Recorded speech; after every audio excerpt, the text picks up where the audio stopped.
and welcome back to the best thing you watched this week. We've got Chris from Movies and Munchies, myself from the Ruby Tuesday. Thank you so much for joining us. If you're recurring and you enjoy watching us weekly or listening to us weekly on the audio exclusive podcast, we will be doing an exclusive review on there. I'm excited to talk about the film that we're doing on there this week because Chris has never seen it and I watched it for the first time in a couple of years and I was like, whoa, okay, cool. We're also going to be doing a Patreon, so I should let everybody know that at the moment, you can join our Patreon for £1, just £1, and you get a plethora of videos, like at least 40, ranging from skits to movies that we talk about more in depth to quizzes. That's all on there. If you want to support us, even just a little bit, £1.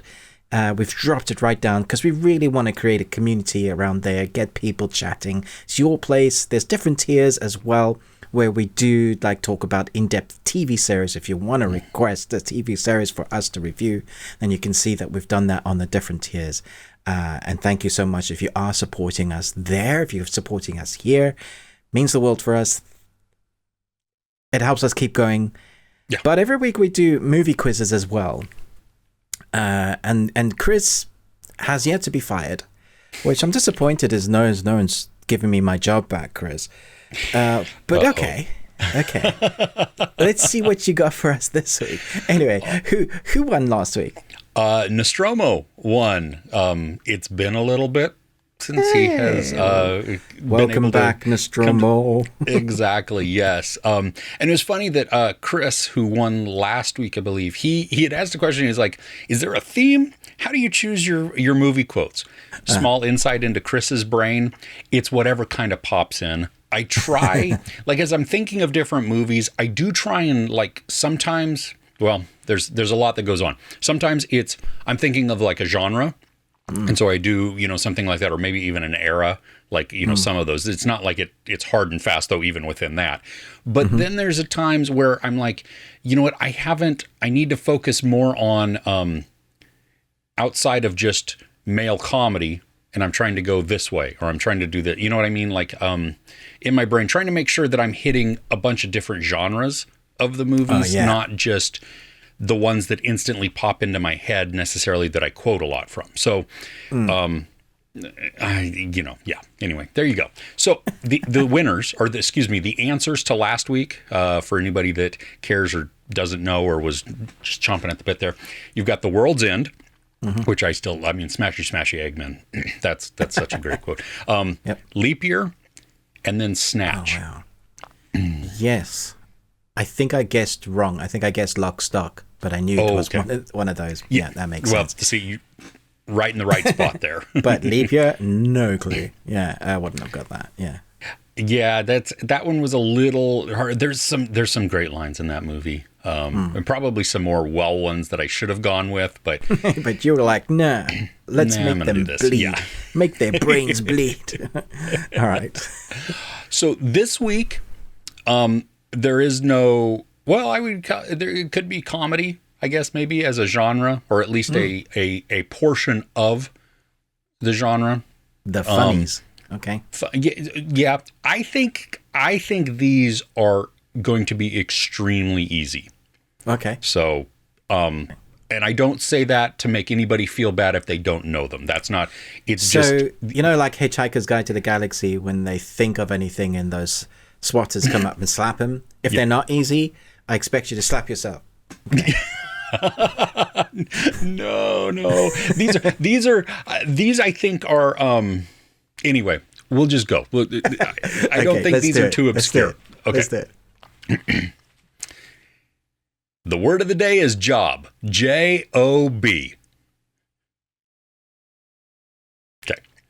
Number 2. My mom and dad are going to be so mad at me. Nice. Okay. And the last one.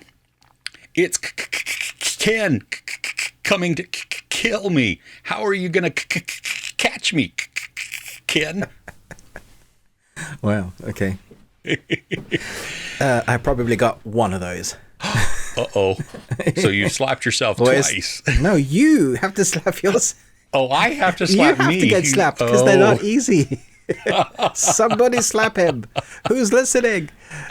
Oh, yeah, Chris will, next week I'll take off my headphones and my glasses and I'll beat myself for Okay, fine. everybody's entertainment. We can do Fight Club, right? First rule about Fight Club. Exactly.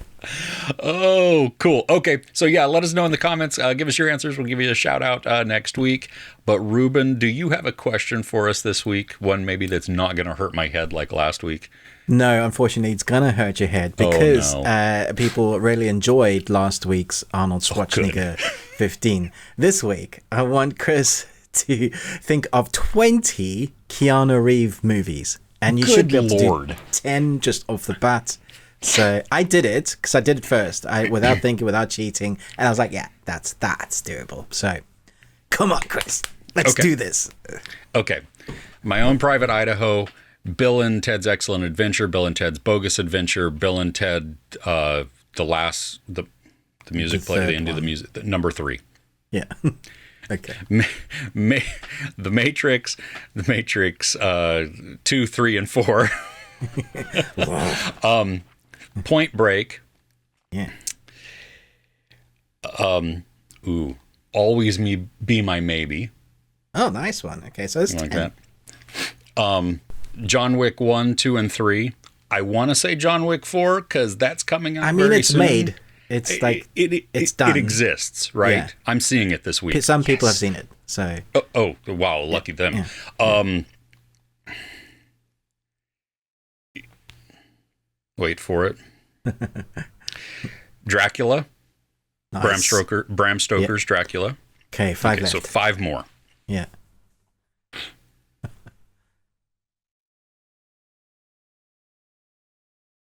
Dude, this hurts.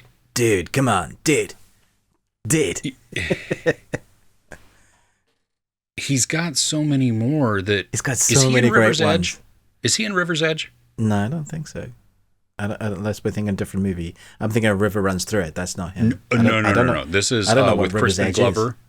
No idea what that movie is.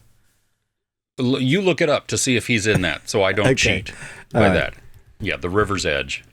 We'll see if that one counts. Keanu Reeves. Dang. Yeah. Everybody. Yeah, he's in there. Is he? Yeah. Nice. Okay, so 4 more. Everybody in the comments is like yelling at me now, or there's watching, a few. Like, I can't believe you've not even said yet. You're naming them, and I'm like, what the crap? Knock Knock. Nice. Obscure one. Cool. Yeah. Very disturbing and weird.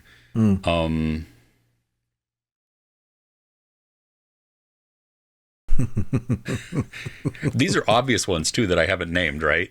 Oh yeah.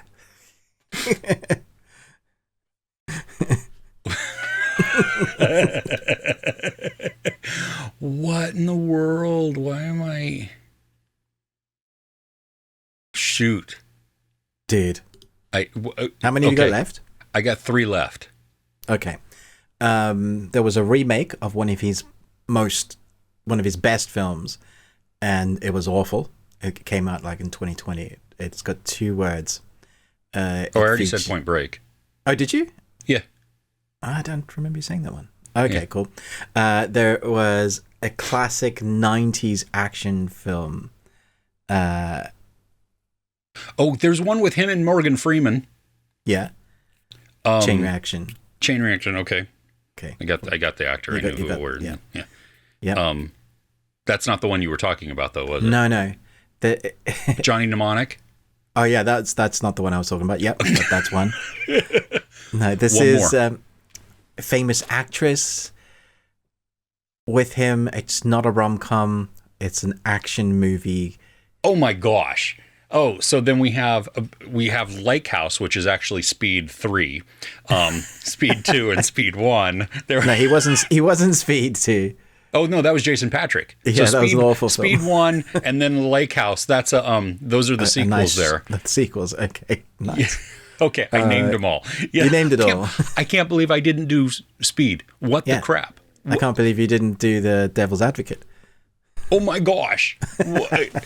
See, this is, oh gosh, that was a good one. Okay, it's everybody in the comments, game. And there's just, more. Yeah. Oh yeah, of course there are, but just come on, lay me out, just because as you're watching this, you're probably, Chris, how can you not? Why didn't you say that one? Yeah. Oh, dude, Did you know yes. that he was Hank in the Neon Demon? I haven't seen the Neon Demon, so no, I did not know that. Well, he was in that. Okay, fair enough. That it's tough when you're put on the spot, but when you're just thinking about the actor, you suddenly go, oh, yeah. Yeah. But then when everybody's looking at you like the world of the internet, yeah, go 50,000 subscribers. You don't know what you're talking about. Well, Chris, I thought you liked movies. Yeah, I know, right? Oh gosh. Yeah, no, that's You did it though. You got it. You got that. Okay. No, your brain hurts. Yes, it does. For 2 weeks in a row, thank you, Ruben. Yeah, you're welcome. Yeah. Those Love are fun. Cool. So, well, the title of the show is The Best Thing we watched this week. I love Dead Air. That's so attractive. I know, right? We're just like, what? Are we going to say something now? This shows that we are not scripted at all. Every week is very, flying by the seat of our pants. Do you want to start? Sure. Okay. Okay, so I ventured out to the cinema this week to watch a movie that is hated by all, but okay, no. Since then, the audience score has gone up to 61%. Okay, so it's now fresh on the audience fresh score. But the critics, just everybody's just pandered and hated it. Is it like in the 30s still? It's 37. Oh, it's gone up because the first thing I saw was 33, I think. Yeah. So it has gone up a bit, but 65 is what I went to watch, and I knew what this film was going to be. I didn't expect anything else from it. You know, it's Adam Driver in a Jurassic Park film with a sci-fi element with dinosaurs. But for me, this is the Jurassic Park film we've been wanting since the Jurassic World films have started. Like, this made dinosaurs scary again. You know, nice. I said in my review, Rex, because that's what we call him. He's like a friend now, because he's not scary. He's helping them. You know, in some of the other movies, he's literally him and the raptor teaming up, and you're like, oh, I can't be scared of him. He's anymore. But this one, he's terrifying, and the whole reason that works is because a lot of it is less than more. There's a lot of in the shadow, eyes through leaves, you know, debris. There's a lot of more accurate looking dinosaurs. Someone said in the comments of mine, like, I don't like the way they made the dinosaurs look. I'm pretty sure that's way more accurate. It's probably because TV and movie TV series have depicted the dinosaurs. Even in Jurassic Park, they're not accurate to how they're supposed to be. We have gotten more accurate as we've gotten, you know, used to it. This one, there's some really interesting designs for those dinosaurs, which I love. They were creepy as heck. The raptors are the proper sizes, but also terrifying. Everything on this planet wants to kill you. If you think about the jungle parts in King Kong, Peter Jackson's King Kong, you know, those worms, everything was just killing them, you know. That's kind of what you have here, but from the tiny bugs that want to crawl in your mouth and like put poison in your mouth sort of thing, to the bugs that fly on your neck, to the various different types of dinosaurs. Everything is bred, because it's 65 million years ago, to look like, you know, it's just humans don't want to coexist with these guys. And what tops it off is there's a really good element of time. You have to get off this planet because there's a thing that's going to happen, and so they have to keep rushing. So there's one person, that our captain who's crash landed the ship. He's going to take this young girl and get her off planet. And there's a really like a significant time thing that they have to get off in a certain amount of time. They have 15 miles through dense Jurassic age to get through. And so that's the premise. But that's all I wanted. I didn't want anything more. A lot of people went into this film going, "Is this the next?" I don't know what they were thinking it was going to be. It's like it's not Jurassic Park even. When it's set, it's going to be very minimalistic. It's going to be set. He's got kind of a few gadgets that are futuristic, because obviously he's able to fly in a spaceship. So you put that two together. There are a few plot points or plot devices that make the movie move forward, but I didn't mind them. Like that's just part and parcel of these type of films. The fun comes in is when they start building relationship. And it's a minor spoiler, but she doesn't speak the same language. So and his translator is broken. So they have to communicate differently. And I thought that was a really nice little add-on, because then it forces them to grunt or gruff or use expressions or draw in their sand. And all of that was really fun. So in amongst the intensity is them building their relationship. There's been a lot of loss. There's been a lot of heightened terror. I was amazed at the amount of heightened tenseness that they were able to get in a 12 that's over here. And that's because we have the writers of A Quiet Place. You got Sam Raimi as a producer. So there's the creative people involved in the project. I thought did a really good job. So I came out, and I think most of the people that were in the cinema with me all looked like they had a really good time. So I just feel like the critics went into this, especially I saw a lot of notices where critics were bummed out because there were no press screenings for this film. And so they were like, "There's no press screenings, I'm going to go spend my money." And they were like, "Dude, it's not a right, it's a privilege." There are no press screenings for Shazam in my area. And so I've bought my tickets to see it on Thursday. That's what you do, right? I mean, I've chosen to do this as a gig, or side gig at least right now. And so, let me ask you. Oh, go ahead. Sorry. I was going to say, it's not the best movie. It doesn't rewrite the genre, but it felt like something that I wanted now. Like if you want a blockbuster action sci-fi movie that is quite minimalistic, smaller budget than the big ones, but enough to keep you entertained, and the monsters were great, then I think, and it's like an hour and a half. Okay. You're there and you're gone. Yeah. Well, I don't even know what I wanted to say, because like one of the things was when I watched the trailer, like I was very intrigued by it. I was like, "Ooh, this looks kind of cool." And then you see the dinosaur, the eye, which then that was with the teaser, I think, and that's when it was like, "Wow." Is he on Earth 65 million years before, or is this a new planet? You know what I mean? Like you didn't know. And that all of that mystique and that mystery was there. Now, then the full trailer comes out and it tells you, and which is still kind of cool because it reminded me a little bit of like Prometheus. Yeah. That concept. It still totally feels like an alien planet. Like all the dinosaurs and everything feel alien because it's so long ago we don't know what was totally wiped out, when there was an extinction level event. Like we just don't know. Yeah. Do they give us a good understanding of like why they're traveling or where they're going? For sure. There's like a 20-minute intro about Adam Driver's character, him and his family, the reason why he's in space, and why they crashed. Like it's all introduced properly, and so there is a little bit of like gravitas to his character of what he's gone through. It starts off quite heavily, quite dark, and probably they weren't expecting that, but because there's something that's happened, and he's not in a good place.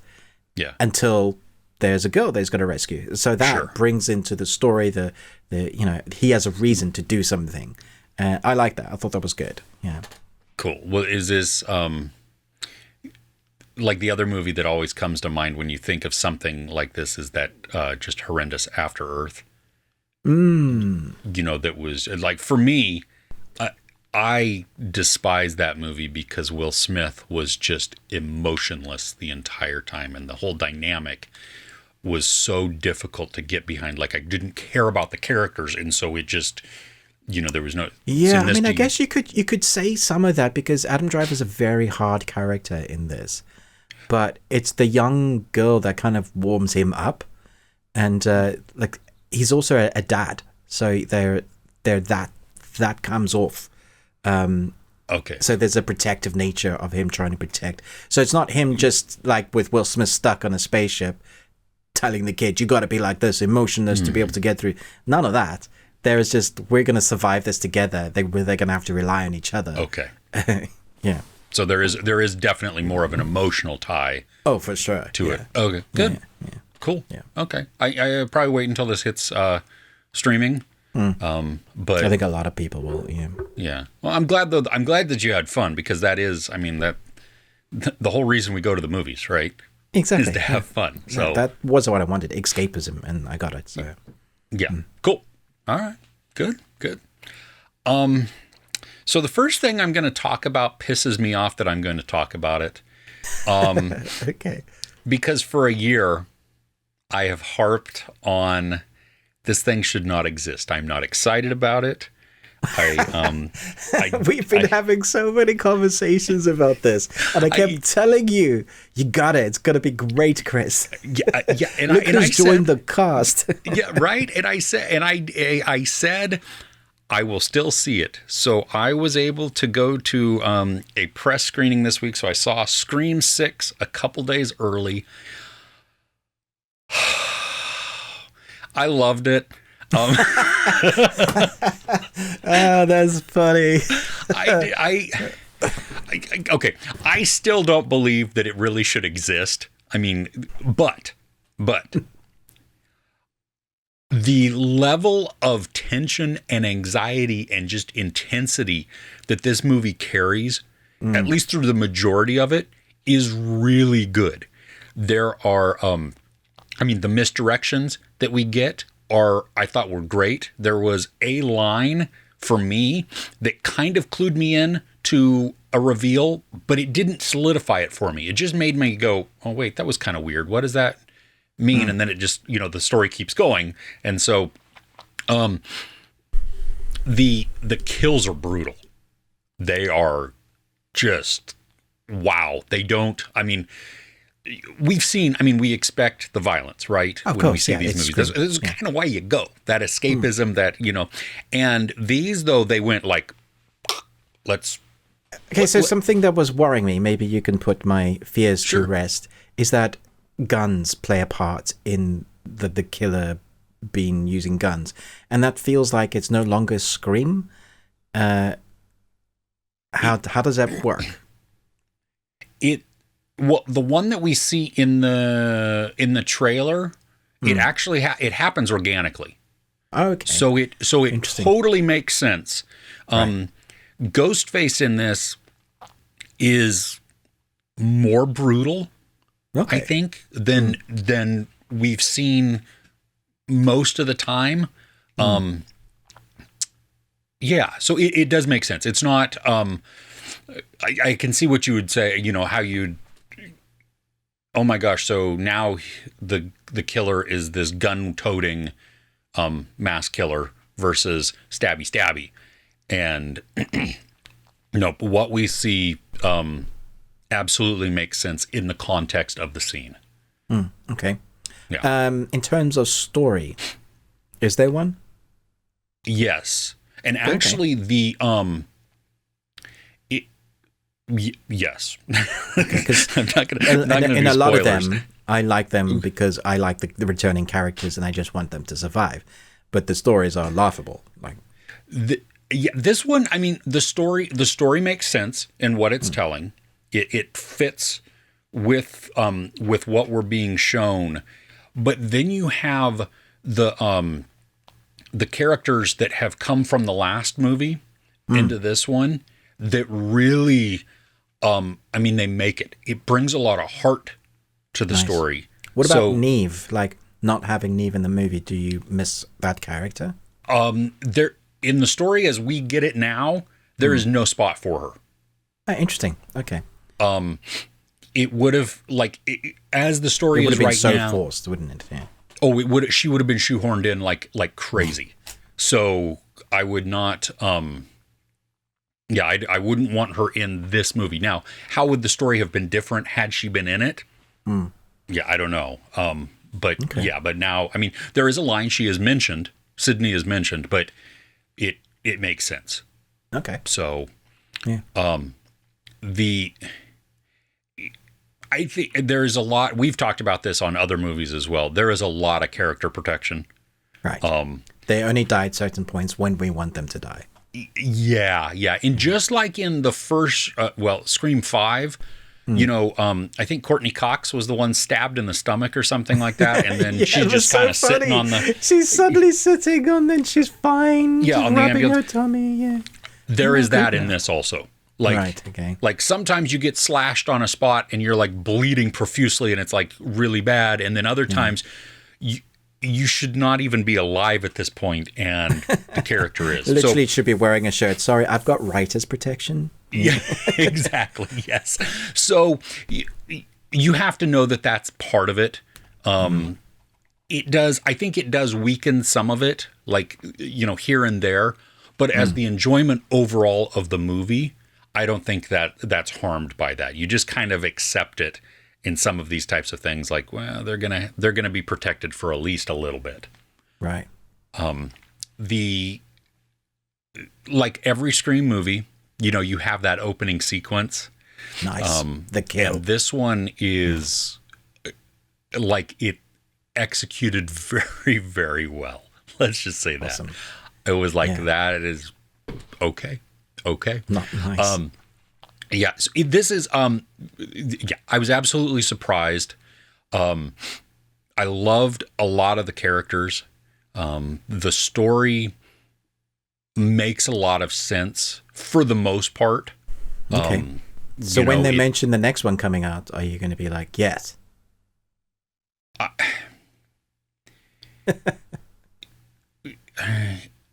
I honestly, like, you look at this and the way this ends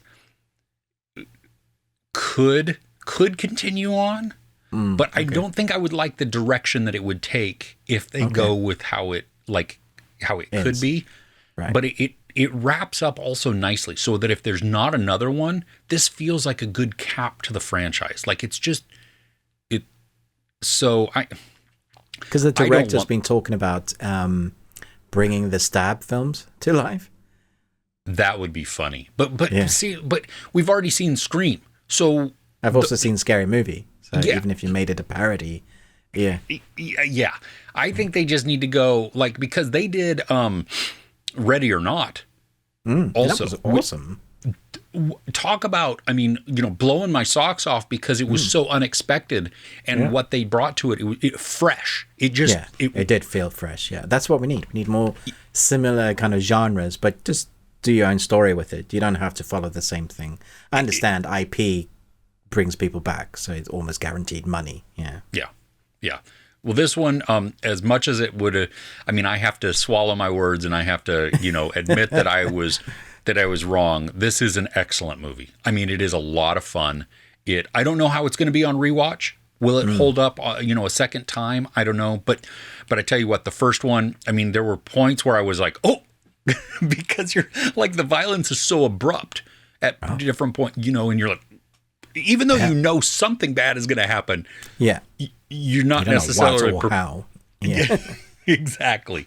So it's you want to, if you're going to see this movie, you definitely want to try and see it as quickly as possible, I think, because spoilers are going to start to come out, and that's just a bummer there, because you don't want, this is one of the, you know, these are one of the ones that you have to. You don't want spoilers for this one, yeah. No. Even if you can figure it out as it's going on, at least you're there for it, and it hasn't been like you don't know it going in, because it changes then all the excitement of it. So yeah, it's not perfect. It's not flawless. You know, there's some glaring errors. There's some pieces that you could just, like, you know, niggle at that are like, oh, well, I want to focus on this as a negative, even though in the grand scheme of things, it's not really, you know, but it doesn't. I mean, most movies are not perfect. So, lots of fun. I was wrong. This is an excellent addition to this. I think honestly, for me, this would be, And also, huge caveat of never seeing 4 and not remembering 3 and You still seeing haven't 2. seen 4? No, why? I don't what. But why? Because it's actually pretty good. Well, it may be, but I just it's not high on the priority list. I haven't seen any of them other than the original Scream. I haven't seen the other ones that I have seen of those. Yeah. For years and years and years and years. Wow. So I really like this franchise. I've seen all of them multiple times. Yeah. well, I would put 5 and 6 pretty high up, and I think I like 6 better than 5. I'm pretty sure I do. Oh yeah, I wasn't a huge fan of 5. So yeah, it was like I had fun. I think on rewatch or at least on like later down the road, my feeling for it waned. So yeah, but Okay. Well, I still haven't seen it, so I'm gonna venture out. Cool. See, the problem is my wife doesn't like scary movies. And this one is definitely yeah, it's up there. yeah. All right. Cool. So what else you got? Yeah, so Netflix dropped the second part of The Glory. And I know you watched the first part, the first 8 episodes, and we were both talking about it. We've done an in-depth spoiler review on our Patreon, which you can go check out now for £1.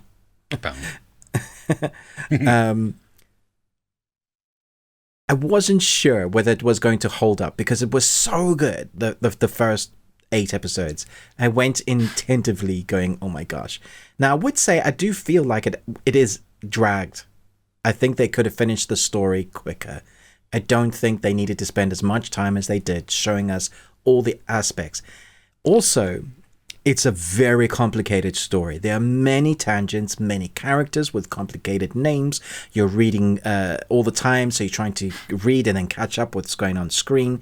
There is a thread of an arc that splits into 6 different stories, and those different stories connect into each other and then sometimes thread back. Then you jump backwards and forwards in time, which often you can't tell because it's only rarely do they tell you what date it is. They're suddenly back and they don't look that different. You just suddenly you could realize, oh wait, that character's dead. So yeah, we're back in time again. So there is that more so in the second half. However, I still thoroughly enjoyed it. I was still rooting for the characters when they finally got some of their comeuppance. Not as much as I wanted. Like I still feel like the how it came to fruition, I felt like the bad guys were so bad they needed more bad things to happen to them. Unfortunately, that's not the way the world works. But the intricate plan of it and how it ends, I was like, cool. Without doing spoilers, I don't want to say it's a happy ending or a bad ending. I just want to say I was okay with it. I finished it. This is on my list as well. So nice. I agree. It became not, and I don't say this as a negative, but it did become very convoluted. There was a lot going on. Yeah. There was one thing that did stand out to me that felt like it started to go off the rails a little bit, and it delved into the supernatural-ish. I noticed that just a tiny bit. Just a little bit, and I'm like,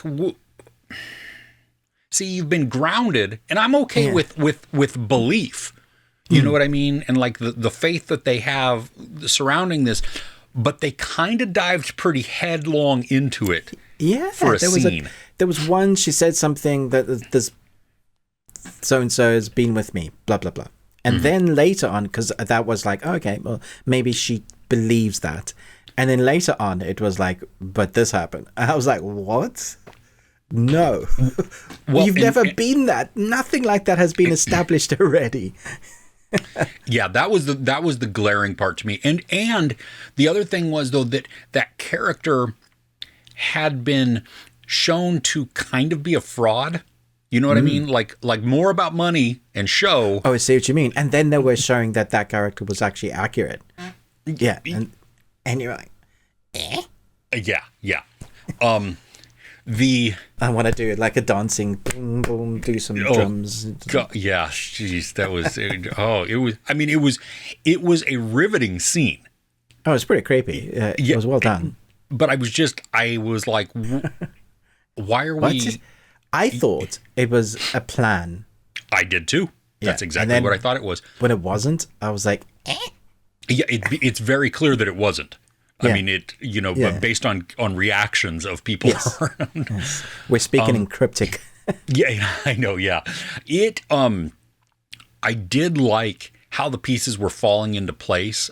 Some of it felt like it was going out of control, which made it more exciting.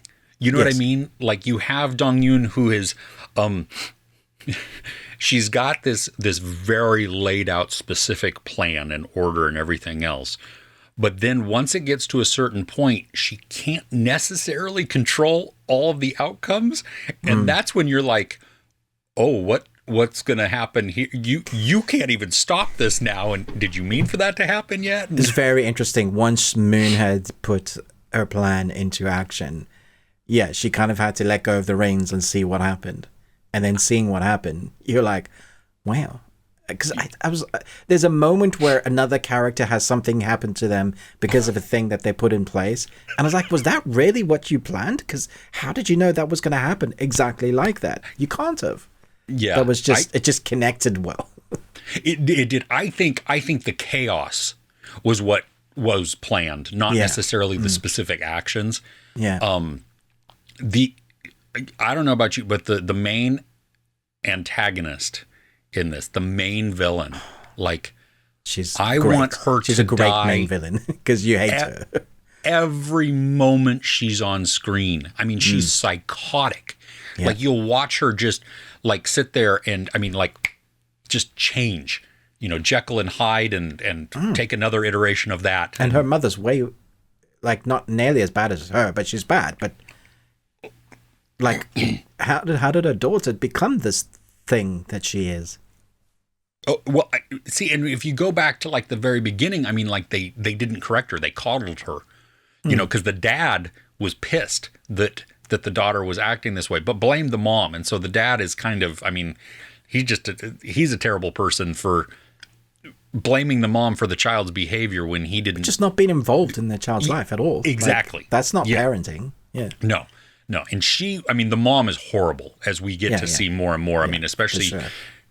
I mean, it's, birds of a feather type of thing. It's hard not to see how. But you see, like, they give hints as to some stuff that's happened off screen. And you realize that what they're showing on screen is just the tip of the iceberg of how horrible these people are. There's a few lines of like abuse and stuff that they just mention, or it'll just casually be put on in conversation, or another person that they did, and you wonder how many kids this character she's been doing that, or that even in her adult, like, I thought she had stopped all that, but they showed that there was an assistant when you saw the arms, and I was like, okay. Wow, that's horrific, and it's not changed. She is just the devil. Yeah. She is. Well, and you watch every interaction that she has with people that she deems as less than. But that's everybody. Like, there's nobody. Like, what a world to live in. Yeah, it is. Wow. So the end. Like, I like how the story was reshaping.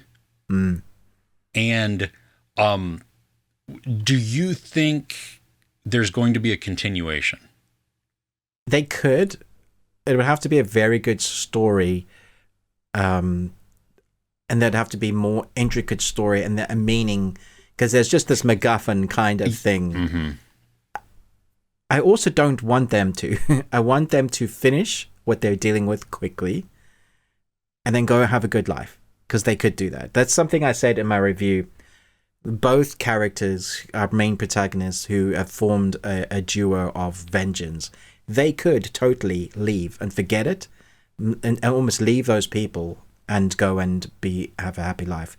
But someone did mention in my comments, if they had done that, then all the other people that were hurt or abused or still getting hurt and abused would still get that if they didn't actually do it, because the police weren't doing anything, people in responsibility wouldn't do anything. So actually vengeance was needed because they would just keep. It was actually needed. Yeah. We need Batman because the government has failed. Cops aren't doing their job, and the bad guys are winning. That's when the world creates these things. So I'm Batman. Yeah.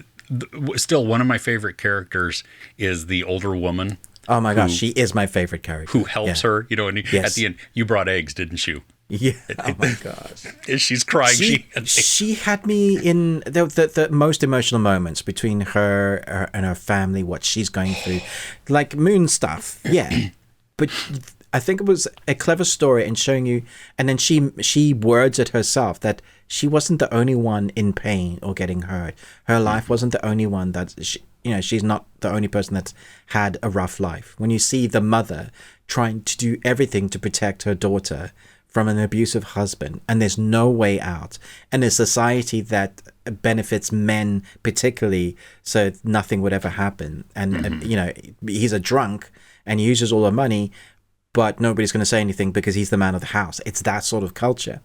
And here she has no way out. She's doing everything she can. She's getting beaten daily. You're wondering if this last beating is going to be the one that's going to kill her, or what's going to happen to the daughter. And then you have the evil woman also jumping in and trying to use her. And somehow this woman still ends up being happy. She brings life and joy to the conversation. Man, I was just all like, whenever she was happy, I was happy because she was able to go over those circumstances and still find joy in life, which is incredible. Well, and there's that one point towards the end where she's been going about her life now for a little chunk of time. And she receives something and it puts a smile on her face. It gives her renewed and I was like, oh, I mean, you feel a little sad because you don't want her to be utilized in this, but it also gives her purpose now. And it's something that she enjoyed doing. And also she was good. She really was. I was like, damn, you should open up a thing that makes you that full time because you're very good at this. Yeah. Oh my gosh. I loved it when they would go back and show the events leading up to another event that we saw with her. You know what I mean? And how it was a very clever storytelling device because often we were in places like, oh no, this has happened. And then you realize it's part of the plan and they go back, they show you and you're like, oh, great. That's awesome. So I loved her. I thought she always made me smile. It was horrifying, this one extended scene, which it went on and I was like, crap. It was heavy. Yeah. So no, I liked this TV series was not. No, it was not. No. But really, really good. Fantastic. Yeah. Very, very good. So cool. So what's next on your list? I don't have anything else on my list. What? I watched a couple of other things this week, but they are not worth talking about. So, wow. Okay. Yeah. Well, I got one more to talk about. Cool. Ted Lasso. Dude. All right. Chris is pissed now. Oh, man. I haven't seen the whole third season. I've seen the first 4 of season 3. It's bittersweet because it's the last season. Mm-hmm. It's also as emotional as season 2. Like the first season is comedy gold. You're getting to know those characters. You fall in love with the Ted Lasso character. There's the club owner who kind of wants to put the club into the ground because she hates her husband. Season 2, they kind of come together and form a partnership. And at the end of season 2, Nate destroys everybody by going over to West Ham. And I'm happy for Nate because he's come out of his shell and he needed to. But also, what the hell, Nate? Like, we helped you get there. Like, I feel like I helped him get there, come out of his shell. Nate is excellent in this as well. Yeah. Because he's kind of the antagonist now, right? I mean, we saw him, his progression in season 2 was we saw him becoming more and more frustrated and more arrogant, I think. Yeah, so he's still kind of under the thumb of the owner, who's the husband, who's played by the character who played Giles in Buffy. Yeah. He is definitely the antagonist. Like, he steps up a notch. Like, if you thought he was a douchebag in the previous seasons, no, he's here to stay, to irritate you even more. We also get a new member of the team, which changes up the dynamics quite a bit. One in particular character doesn't like this new person, and so that changes it. They're also the arc of the story is that they're in the Premiership, but there is all the press people are saying they're going to be losing, like they're going to be in the bottom. So they weigh the underdogs again, and that kind of hurts them because they thought they were finally getting somewhere at the end of season 2, but now they're in the Premiership. They're like, oh, we're still the underdogs, so they got to kind of win again. Ted is in a difficult place because he doesn't know why he's here, like why he's in England, why he's still it starts off with him having spent some time, like the summer, with his son and watching his son go back home. And so he's definitely split in two worlds still, almost more so because he feels like he's lost his family. His wife is kind of moving on with her life. We had some of those moments. And you remember when he was having anxiety, panic attacks, and was doing this stuff? That's all very prevalent. Even though he's getting help from the psychiatrist, who he seems to have an interesting relationship with now, that's all there. And all the players' relationships are carrying on, although they might look slightly different now. We had our new coach, who was a player, because he was asked to come on, one of our favorite characters. What's his name? Roy. Dude, like I want to do his lines, but I would just have to bleep for like 10 seconds. When he goes to his niece's kindergarten. Oh my gosh. So he's kind of like that, but he's having some relationship issues. And he's trying to deal with not being a football player anymore, which is interesting because he's a coach and that dynamic is different. Yeah. But there's such heartwarming moments, like just, not massive spoiler, but when they walk out on the pitch for the first time and Roy's there as the coach for the first time and the fans start chanting his name in the back, he's like, he turns around, just kind of puts his hand up, and it's awesome. There are moments like that really work. The heart of what Ted Lasso actually is very much there. It's about the characters. Football's secondary, right? Or soccer. But it's all about these characters that we've come to love. And so every episode I'm watching, I'm like, yay! But I'm also really sad because they're like, but this is like the last time. There's not going to be any more. And the actor himself, is it Jason Sudeikis? Yes. Yeah. He said that he's eager to put the character down. He wants to move on and do something else. So there definitely won't be any more. It's not us saying it's welcome then, which is a good thing, I think. Like, do it, like, basically then you're going to have 3 golden seasons. As some of the best TV we've seen. Yeah, exactly. When I saw there was an article that had come out, and Jason Sudeikis had mentioned that this was written and planned as a 3-season, as a trilogy. Okay, cool. Yeah, and you figure, like, I didn't know this until Ted Lasso started on Apple, and I started watching it even late to the game.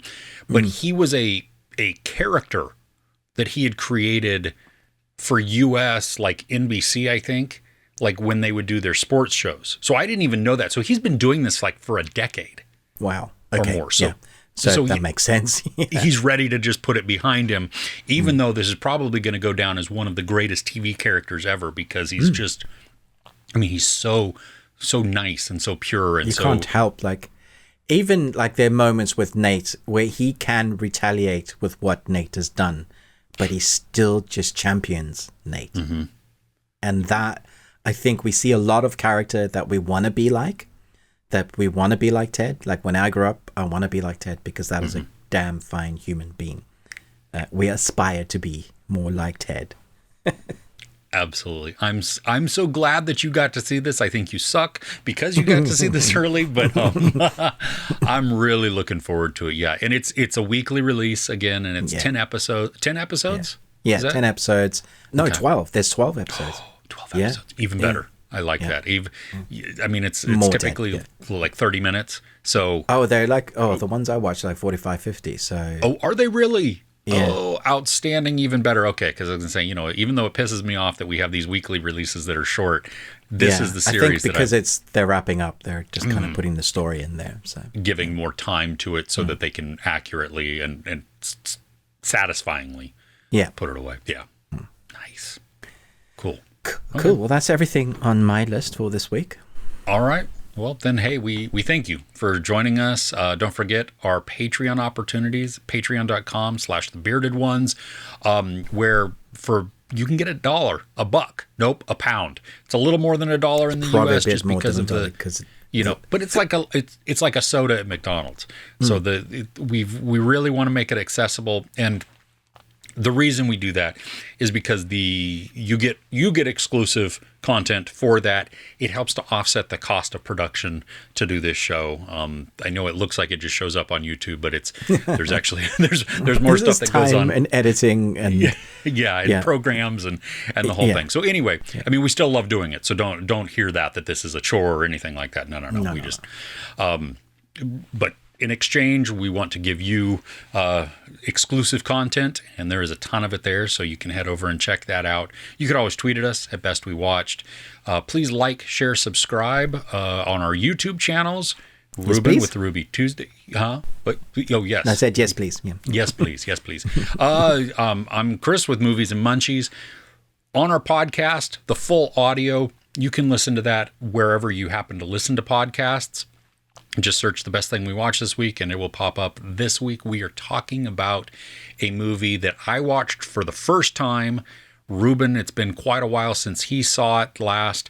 We're also going to cover some entertainment news and the things that we are looking forward to in the coming week, which there are a lot of things coming out in the theater in the next. So much. Yeah. This next month is going to be crazy, I think. Yeah, it's a big month for some reason. This March has become a huge month. Monster. It's not normally, but no.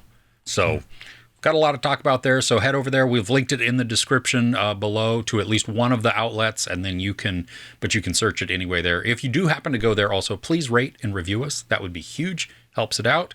With that, hey, we'll see you next week. All right. Take care.